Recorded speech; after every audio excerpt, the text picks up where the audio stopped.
Hi everyone, welcome to Smack Reviews. If you love our honest reviews, smack that subscribe button so you never miss out. After 18 years since the last time we've all last visited this universe, we finally have 28 years later. This was one of the most anticipated films for this year, and after going to the theaters to watch it, it's safe to say that this movie was not what I was expecting and not in a good way. While I do want to emphasize that this movie wasn't bad, the first half started off how I expected it to from this franchise. When it comes to the fast-paced, intense scenes we're all used to from this franchise. But as the movie progresses and we reach the end, it suddenly turns into a different franchise. In case you don't know already, instead of 28 years later, finishing off the trilogy that we've all been waiting so long to see completely, 28 years later is actually the start of a trilogy with the second movie, 28 years later, The Bone Temple, coming out in 2026, and third at a later point. So let's talk about what this movie was actually about, what it did right and wrong, and what the story of the movie should have been in my opinion.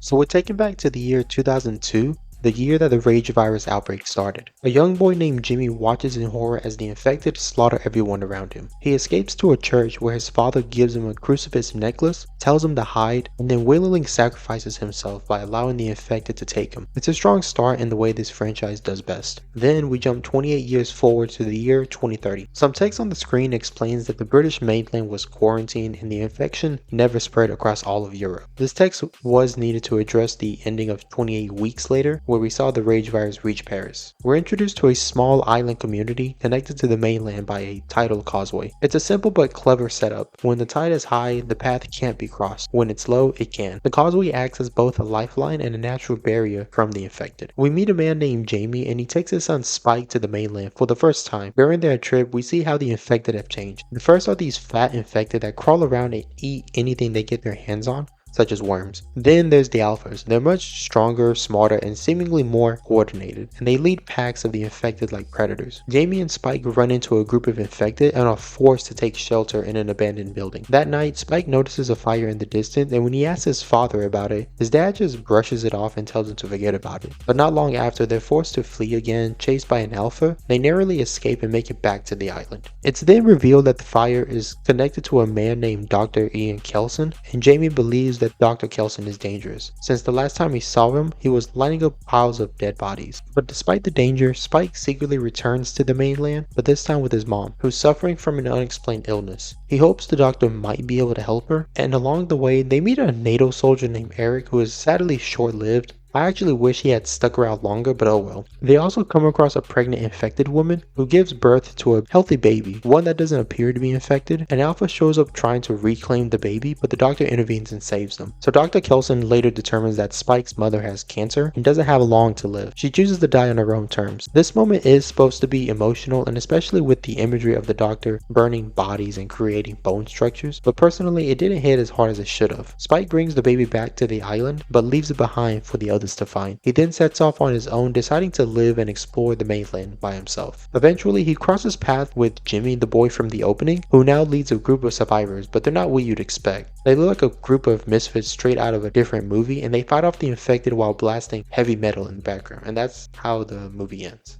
So, with this movie, my biggest problem was with how different the first half and second half of the movie were. The first half sticks closer to the traditional formula we've come to expect from this franchise. Grounded horror, survival, tension. It felt like the infected were everywhere, all the time. But the second half abandons that tone and instead becomes more of a journey film and just moving through different locations with long, uneventful stretches in between. There needed to be more world building, especially around the town Spike was from. We caught a few glimpses of it, but never got a real sense of his connection to the place. Was he a loner? Did he have any friends around his age? What did he do in his free time?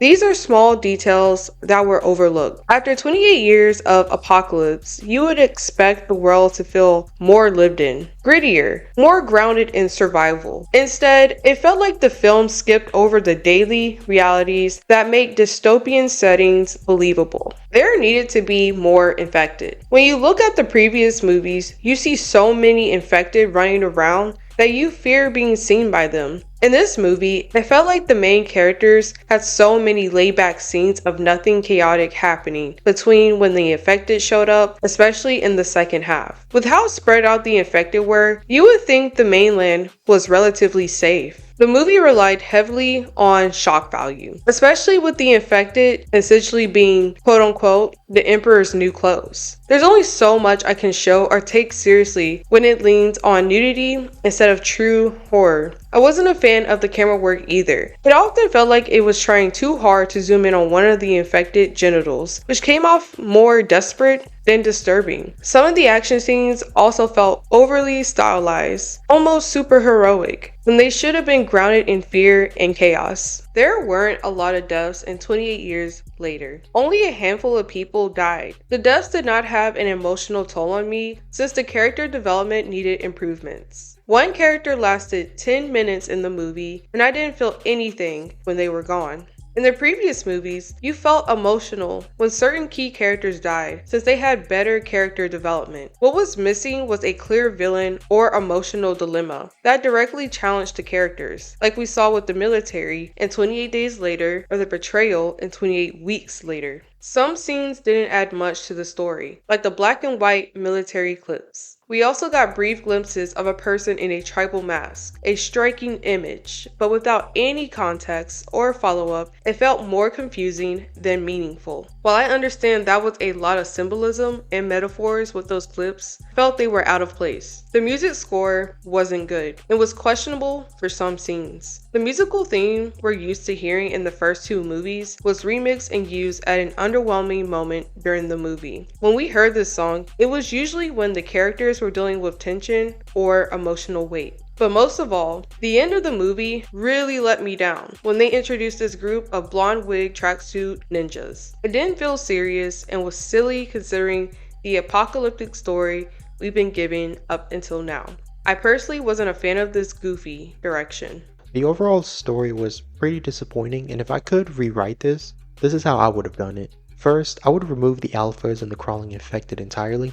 They feel out of place, like something pulled from Resident Evil or something like that. The movie would begin in the same way, with its opening and Jamie and Spike preparing to go to the mainland, but with added backstory. For example, years ago, perhaps 5 or 6 years into the apocalypse, Jamie witnessed something strange while scavenging. He saw a young boy walking freely among the infected. At first, Jamie tried to get close enough to help him, but before he could reach him, a deer wandered nearby. The boy suddenly pointed and shouted at the animal, prompting the infected to swarm and devour it. Horrified, Jamie became convinced the child somehow had the ability to control the infected. Since no one else had witnessed it, he kept the story to himself. His son is the only person he's told this story to. This setup is a subtle nod to 28 Weeks Later, acknowledging that immune people exist, even if extremely rare. Jamie never saw the boy again, but the memory haunted him. As he continued scavenging the mainland, he always remained watchful, hoping or perhaps fearing to see the boy again. It also helps to answer a lingering question: how have the infected managed to survive nearly 3 decades? At this point, there likely aren't many humans left to hunt, so it makes sense that the infected adapted by preying on wildlife. While hunting on the mainland, Jamie and Spike encounter a small group of survivors who appear to be in distress. These people are part of a cult that worships and obeys the immune boy, now a grown man. The encounter was a trap. Their desperation was staged to manipulate Jamie and Spike into bringing them back to the island. In my version, the island already has its own doctor, and that's exactly who the immune man is after. His cult kidnaps the doctor and vanishes back into the mainland. With Spike's mother still sick and others in urgent need of care, Jamie and Spike, being the only ones experienced enough, set out to rescue him.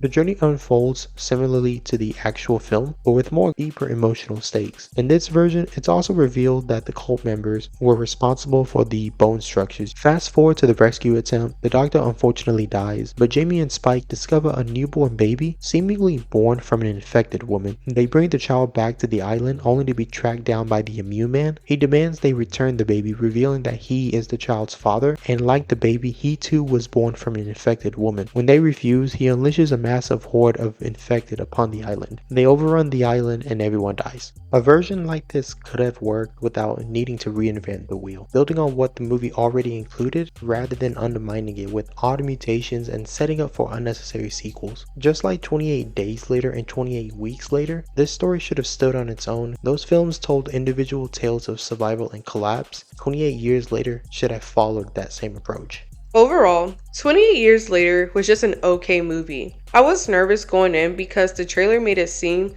like it would be a terrifying horror movie, but I never once felt scared during this film. It left a lot to be desired, especially in terms of the story and the action involving the Rage virus. After seeing it in theaters, I wish I had just waited to watch it on streaming. With plans for more sequels, I'm not sure I'll follow along if the storyline remains this weak. This third installment should have stood on its own, rather than feeling like a hollow shell of its predecessors, clearly trying too hard to leave room for future movies. It didn't need to start a new trilogy, it should have ended one. Make sure to like, share, comment, and please subscribe. Bye!